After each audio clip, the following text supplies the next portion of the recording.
5 दिन की रिमांड में संजय सिंह से कितने सवाल हुए। और यहाँ पर बात करें तो 100 सवाल करीबन संजय सिंह के ऊपर दागे गए, जिसमें आमने सामने दिनेश अरोड़ा और सर्वेश मिश्रा यहाँ पर थे जो सरकारी गवाह के तौर पर मौजूद थे। लेकिन देखा क्या गया कि इन दोनों सरकारी गवाहों के ऊपर भी लगातार शक जा रहा है कि इतनी आसानी से तो यहाँ पर संजय सिंह ईडी के चंगुल से नहीं छूटने वाले हैं, ये बखूबी सामने आता है। लेकिन आज जिस तरह से यहाँ पर सुनवाई होगी तो जाहिर है कि यहाँ पर अब ये उम्मीद भी लगती हुई नजर आ रही है कि मनीष सिसोदिया की जमानत याचिका जब सुनवाई यहाँ पर टल सकती है तो कहीं ना कहीं संजय सिंह की भी जो कहीं ना कहीं फंस सकते थे अगर आज कांग्रेस में होते, लेकिन वो नहीं फंसे हैं। रमेश बिधूड़ी का आप जिक्र करती हैं, रमेश बिधूड़ी की बात कर लो, यहाँ पर ब्रजभूषण शरण सिंह की बात कर लो, ये लोग नेता कहाँ हैं? इन पर क्यों कोई कार्रवाई नहीं होती है? इनको गिरफ्तारी क्यों नहीं होती है? आप देखिए 2 महीने तक प्रोटेस्ट चला। यहाँ पर हमारे जो पहलवान खिलाड़ी हैं, अंतर्राष्ट्रीय स्तर पर हमारे भारत देश का नाम ऊंचा करते हैं, वो लगातार चीखते रहे, चिल्लाते रहे। मणिपुर के मुद्दे पर जो है यहाँ पर राजनीति चीखती रही, चिल्लाती रही, लेकिन राजनीति करने वालों ने यहाँ पर अपनी चुप्पी नहीं तोड़ी। देखिए मनीष सिसोदिया ने साफ तौर पर एक बात कही थी जब वो जेल जा रहे थे कि यहाँ पर ईडी और तमाम जो भाजपा पार्टी के नेता उन्होंने ऑफर दिया था कि अगर आप भाजपा को ज्वाइन कर लेंगे तो शायद उनकी जो है मुश्किलें कम कर दी जाएं। लेकिन मनीष सिसोदिया ने इस बात को नहीं माना। केजरीवाल कई बार बयान दे चुके हैं कि अगर भाजपा पार्टी में आम आदमी पार्टी के तमाम नेता शामिल हो जाएं तो ईडी सीबीआई की जो है यहाँ पर जो कार्रवाई है वो बंद हो जाएगी। आपने हेमंत बिश्व शर्मा का आप जिक्र कर लो, आप सिंधिया की बात कर लो, ऐसे तमाम नेता ऐसे एग्जाम्पल हैं।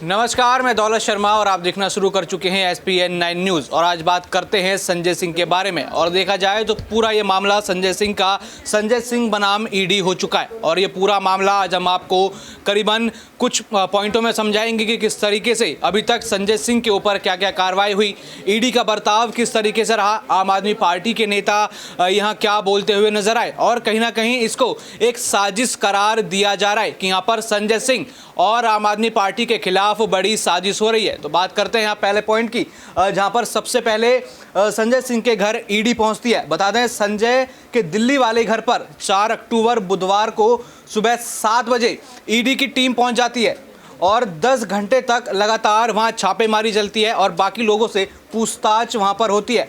और शाम को 5 बजे करीब 10 घंटे बाद उनकी गिरफ्तारी कर ली जाती है।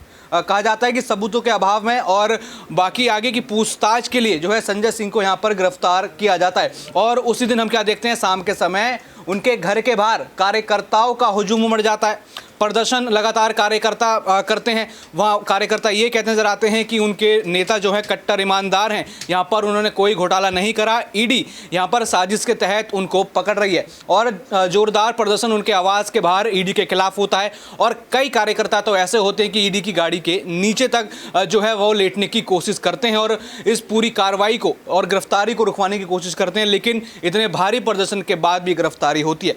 और दूसरे पॉइंट पे आए यहाँ पर, उसके बाद अगले ही दिन सुनवाई के लिए संजय सिंह को ले जाया जाता है। दिल्ली की राउज एवेन्यू कोर्ट ने 5 अक्टूबर को संजय सिंह को 5 दिन की रिमांड पर भेज दिया था। अब आम आदमी पार्टी के सांसद की जो कस्टडी है वो 10 अक्टूबर तक चली और प्रवर्तन निदेशालय ने संजय सिंह को पेश करते हुए कोर्ट से 10 दिन की रिमांड मांगी थी। लेकिन सिर्फ 5 दिन की रिमांड यहाँ पर कोर्ट ने दी और कोर्ट ने ईडी को सख्त आदेश दिए कि 5 दिन के अंदर सबूत आप ढूंढिए। आप जिस तरीके से दिनेश अरोड़ा और बाकी अन्य लोगों की बात कर रहे हैं जिनको यहाँ पर सरकारी गवाह बनाया गया है, सभी छानबीन करके आमने सामने बिठाकर बातचीत हो। और यहाँ पर देखा जाए कि संजय सिंह के ऊपर यह आरोप जो लगाए गए हैं वो सच हैं या फिर यहाँ पर बेबुनियादी तरीके से संजय सिंह को फंसाया जा रहा है। क्योंकि इसके ऊपर आम आदमी पार्टी के लोगों की काफ़ी प्रतिक्रिया आ रही थी। लगातार प्रेस कॉन्फ्रेंस उनकी चल रही थी। यहाँ पर खुद आम आदमी पार्टी के सुप्रीमो अरविंद केजरीवाल भी लगातार कह रहे थे कि आम आदमी पार्टी को 2024 के चुनाव से पहले रोकने की कोशिश की जा रही है। यहाँ पर आम आदमी पार्टी के खिलाफ साजिश कर रही है और सीधा ठीकरा ये पर जो है केंद्र सरकार पर फोड़ा गया था। तीसरे पॉइंट की तरफ चलते हैं कि 5 दिन की रिमांड में संजय सिंह से कितने सवाल हुए। और यहाँ पर बात करें तो 100 सवाल करीबन संजय सिंह के ऊपर दागे गए, जिसमें आमने सामने दिनेश अरोड़ा और सर्वेश मिश्रा यहाँ पर थे जो सरकारी गवाह के तौर पर मौजूद थे। लेकिन देखा क्या गया कि इन दोनों सरकारी गवाहों के ऊपर भी लगातार शक जा रहा है कि क्या ये सरकारी गवाह किसी के कहने पर बने, क्योंकि सबसे पहले बड़े और मुख्य आरोपी ये दोनों ही व्यक्ति थे, जिसमें सबसे बड़ा नाम दिनेश अरोड़ा का सामने आ रहा था। लेकिन आरोपी खुद अचानक जो है यहाँ पर सरकारी गवाह बन जाता है और लगातार शक जो है उनके ऊपर होने लगता है कि किसी के कहने पर संजय सिंह या आम आदमी पार्टी के खिलाफ यहाँ पर साजिश हो रही है। कुछ सवाल है हमारे पास यहाँ पर जो पढ़ के बताएंगे आपको। सर्वेश मिश्रा कौन है, यहाँ पर संजय सिंह से सवाल किया गया और आप उन्हें कब से जानते हैं। और यहाँ पर कहा जाता है कि खुद ये दिनेश अरोड़ा और सर्वेश मिश्रा दावा करते हैं कि पार्टी मीटिंग्स में मिला करते थे, पार्टी को फंड दिया करते थे।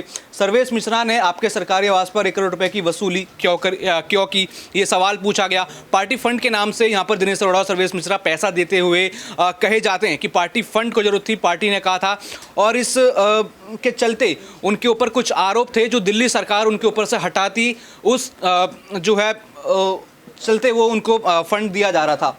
सर्वेश मिश्रा को सरकारी आवास पर पैसा लेने के लिए आपने कहा था, यानी यहाँ पर सीधा सीधा आरोप लगाया गया कि संजय सिंह ने पैरवी की कि यहाँ पर सर्वेश मिश्रा या दिनेश अरोड़ा उनको आके उनके आवास पर पैसा दे। दिनेश अरोड़ा को आप कब से जानते हैं? यहाँ पर देखा गया कि जब से ये आबाकारी नीति की शुरुआत हुई थी, मनीष सिसोदिया से जान पहचान हुई, संजय सिंह से जान पहचान हुई, फिर अरविंद केजरीवाल के आवास पर इन तीनों चारों लोगों की मीटिंग हुई, उसके बाद फंडिंग और ये सब बातें जो हैं आगे शुरू हुई। आपको दिनेश अरोड़ा से 2 करोड़ रुपए क्यों मिले? पार्टी फंड की बात यहाँ पर लगातार जो है की जा रही कि पार्टी को फंड चाहिए था, इसलिए दिनेश अरोड़ा ने पार्टी की मदद करी और उसी के चलते आबाकारी नीति में भी उनको पार्टनर बनाया गया। यहाँ चौथे पॉइंट की तरफ आते हैं कि 10 अक्टूबर को दोबारा यहाँ पर सुनवाई हुई थी और इस सुनवाई के दौरान ईडी और संजय सिंह आमने सामने आ गए थे और बड़े आरोप यहाँ पर ईडी के ऊपर भी संजय सिंह ने लगाए थे। इसके बाद कोर्ट ने ईडी की मांग पर संजय सिंह की रिमांड अवधि 13 अक्टूबर तक बढ़ा दी। कोर्ट ले जाते समय आप सांसद ने कहा कि ईमानदार लोग हमारे साथ हैं, जबकि प्रधानमंत्री नरेंद्र मोदी बेईमान लोगों के साथ है। और यहाँ पर क्या देखा गया, अडानी और अंबानी, उन दोनों के ऊपर भी यहाँ पर संजय सिंह बड़ा आरोप लगाते हुए नजर आए। उन्होंने कहा कि प्रधानमंत्री अडानी और अंबानी के नौकर हैं और इसलिए हम कट्टर ईमानदार लोगों पर लगातार साजिश कर रहे हैं, आम आदमी पार्टी के ऊपर साजिश यहाँ पर कर रहे हैं। इस दौरान संजय सिंह ने ईडी अधिकारियों पर आरोप लगाए कि उनका एनकाउंटर किए जाने की कोशिश की जा रही है और अब संजय सिंह को कोर्ट में पेश होंगे, जहां बाकी सवाल जवाब और आज नए खुलासे होने की उम्मीद है। आज उम्मीद है कि संजय सिंह के ऊपर कोई नए खुलासे हो सकते हैं या फिर यहां ईडी की जो है साजिश बेनकाब हो सकती है, क्योंकि लोग लगातार आम आदमी पार्टी, संजय सिंह, अरविंद केजरीवाल के सपोर्ट में है और यहां पर केंद्र सरकार को घेरते हुए नजर आ रहे हैं। और आगे देखते हैं कि यहां पर जनता क्या कहती है, यहां पर लोग संजय सिंह के बारे में और ईडी के बारे में क्या कहती है। हमारी साथी नाजमीन आपको इसके बारे में जानकारी देंगी। बहुत बहुत शुक्रिया दौलत। जैसे दौलत ने यहाँ पर बताया कि कैसे अब तक संजय सिंह को देखा जाता रहा है, कैसे ईडी की रिमांड पर गए, फिर सुनवाई हुई, फिर यहाँ पर 3 दिन की रिमांड पर भेज दिए जाते हैं और उसके बाद आज फिर सुनवाई होने वाली है। लेकिन एक तरफ मनीष सिसोदिया को लेकर भी चलते हैं। मनीष सिसोदिया को कोर्ट से झटका मिलता है क्योंकि सुनवाई नहीं होती है। तो क्या ऐसे में देखा जाए तो संजय सिंह को भी झटका लग सकता है? क्या शराब नीति मामले में जो फंसते हुए नजर आ रहे हैं दोनों यहाँ पर नेता, क्या वाकई यहाँ पर बच पाएंगे? तो सवाल का जवाब देने के लिए मेरे साथ मौजूद है प्रांशी। प्रांशी, आपका स्वागत है। प्रांशी, सबसे पहला सवाल मेरे आपसे ये रहेगा कि मनीष सिसोदिया को झटका लग जाता है क्योंकि सबको उम्मीद होती है कि आखिरी फैसला रहेगा, लेकिन मनीष सिसोदिया को लेकर सुनवाई नहीं होती। तो क्या लगता है संजय सिंह को लेकर आज सुनवाई होगी तो फैसला हो पाएगा? देखिए, फिलहाल जिस तरीके से यहाँ पर संजय सिंह को लेकर जो दावे किए जा रहे हैं, दिल्ली की राउस एवेन्यू कोर्ट में जब बीती पिछली सुनवाई हुई थी 10 अक्टूबर के दिन, उस वक्त जज ने साफ तौर पर कहा था कि आपके पास सबूत क्या है। तो सबूत यहाँ पर मांगे गए हैं। मनीष सिसोदिया को लेकर जब सुनवाई हुई थी उस वक्त भी सबूत मांगे गए थे। हमने देखा बीते कल ही कि किस तरह से सुप्रीम कोर्ट में सुनवाई को टाल दिया गया और जबकि यहाँ पर ये बातें सामने आई थी कि मनीष सिसोदिया के खिलाफ ईडी अहम सबूत पेश करेगी, यानी कि कल एक अहम फैसला आ सकता था, लेकिन किसी ना किसी वजह से वो सुनवाई टल गई। अब संजय सिंह के मामले में देखा जाए, आज संजय सिंह के लिए भी अहम दिन है, बड़ा दिन है। उम्मीदें ये हैं आम आदमी पार्टी को कहीं ना कहीं कि ईडी कोई भी अहम सबूत पेश नहीं कर पाएगी, लेकिन ईडी के एक्शन से हम सभी बखूबी वाकिफ हैं। और ऐसे में देखा जाए जिस तरह से संजय सिंह को लेकर दावे किए जा रहे हैं कि उनके पास मोबाइल फ़ोन भी उनका जो मोबाइल फ़ोन है वो जब्त कर दिया गया है, लैपटॉप भी जब्त किया गया है। मनीष सिसोदिया के का भी फ़ोन जब्त किया गया था। उनके पास सिम कार्ड्स, उनके 3 से 4 सिम कार्ड उनके नाम थे, लेकिन उसके अलावा भी उनके पास और भी सिम कार्ड थे। तो इतनी आसानी से तो यहाँ पर संजय सिंह ईडी के चंगुल से नहीं छूटने वाले हैं, ये बखूबी सामने आता है।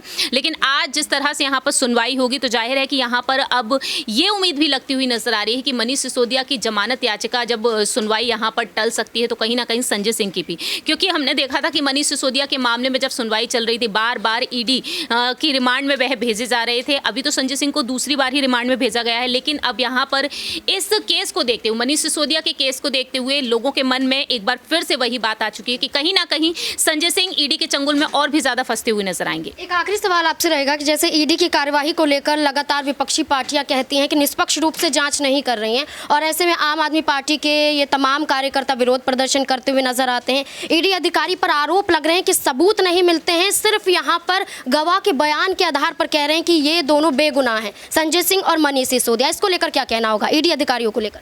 देखिए, ईडी अधिकारियों को लेकर बार बार यहाँ पर नेताओं का यही कहना है कि ईडी यहाँ पर जो केंद्र की मोदी सरकार है वो जांच एजेंसियों को आगे कर देती है, और ईडी को लेकर ये कहा जा रहा है जब संजय सिंह को पूछताछ के लिए किसी अन्य जगह पर ले जाया जा रहा था उस वक्त संजय सिंह ने एनकाउंटर तक की बात कह दी। और आज हम देख रहे हैं कि ना सिर्फ आम आदमी पार्टी से नेता दिलीप पांडे ने अपनी बात रखी बल्कि महेंद्र सिंह ने भी अपनी बात रखी। उनका कहना यही रहा कि आखिरकार यहाँ पर ईडी दूसरी जगह पर ले जा रही है तो क्यों ले जा रही है, आपके पास ऊपर से आदेश आए थे। क्योंकि ईडी के अधिकारियों को यही कहना था, जब संजय सिंह ने पूछा था तब उनका यही कहना था कि ऊपर से आदेश आए हैं। तो अब यहाँ पर नेताओं का ये कहना है कि आखिरकार ऊपर बैठा हुआ व्यक्ति कौन है, तो ये बहुत ही बड़ी बात निकलकर सामने आ रही है। इसी वजह से यहाँ पर ये सवाल उठ रहे हैं। नाज़मीन जी, बहुत बहुत शुक्रिया। जिस तरीके से ये सवाल उठ रहे हैं तो ऐसे में देखा जाए तो ईडी पर कई सवाल जो दागे जा रहे हैं, इसमें ये भी बात सामने आ रही कि संजय सिंह खुद आरोप लगाते हुए नजर आते हैं कि उनका एनकाउंटर हो सकता है। इस बात को लेकर यहाँ पर जज के सामने भी बोलते हुए नजर आए। तो एक सवाल यहाँ पर यह भी बनता है, क्या वाकई यहाँ पर संजय सिंह का एनकाउंटर हो सकता था?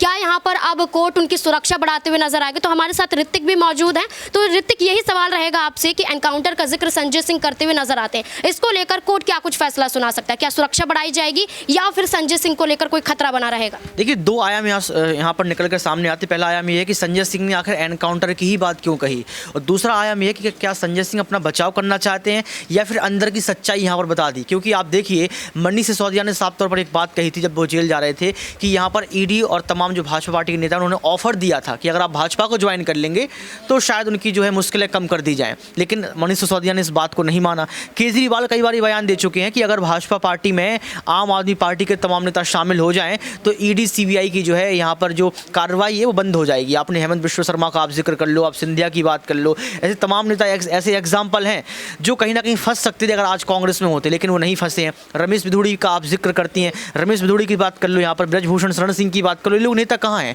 इन पर क्यों कोई कार्रवाई नहीं होती है, इनको गिरफ्तारी क्यों नहीं होती है?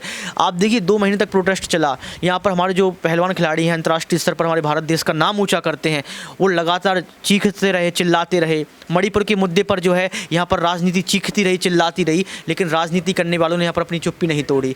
देश के प्रधानमंत्री इजराइल के साथ जो है फोटो खिंचवाते हैं। आपको याद होगा, यहाँ पर देश के प्रधानमंत्री इजराइल का साथ दे रहे हैं, अमेरिका का साथ दे रहे हैं, तो एक फ़ोटो जमकर वायरल की जा रही है। आप दिल्ली से निकलें, दिल्ली गलियों में पहुँचें आप, तो देश के प्रधानमंत्री नरेंद्र मोदी यहाँ पर जो है जो अमेरिका के राष्ट्रपति हैं उनके साथ हाथ में हाथ पकड़ के जो बाइडेन के साथ पोस्टर लगवा रहे हैं। मणिपुर का वो पोस्टर आपको याद नहीं है जहाँ पर महिलाओं को नंगा कर दिया गया था? तो राजनीति यहाँ पर जो है विखलती हुई नजर आ रही है। आप रही यहाँ पर गिरफ्तारी या एनकाउंटर की बात, तो मुझे लगता है कि संजय सिंह ने जो एनकाउंटर की यहाँ पर बात कही है उसमें कुछ ना कुछ सच्चाई जरूर होगी। क्योंकि संजय सिंह ये भी कह सकते थे अपने बचाव के लिए कि उनकी सुरक्षा में चूक हो सकती है, उनको सुरक्षा नहीं दी जा रही है, उनको भोजन नहीं दिया जा रहा है, पुलिस वाले लाठी चार्ज कर रहे हैं, कुछ भी और भी कह सकते थे। उन्होंने एनकाउंटर की बात की। नाज़मीन, आपको याद होगा कि जब यहाँ पर एक पत्रकार अजीत अंजुम इंटरव्यू कर रहे थे संजय सिंह का, तो इंटरव्यू के दौरान अजीत अंजुम ने सवाल किया था कि संजय सिंह, आपको डर नहीं लगता है कि आपको गिरफ्तार कर लिया जाएगा?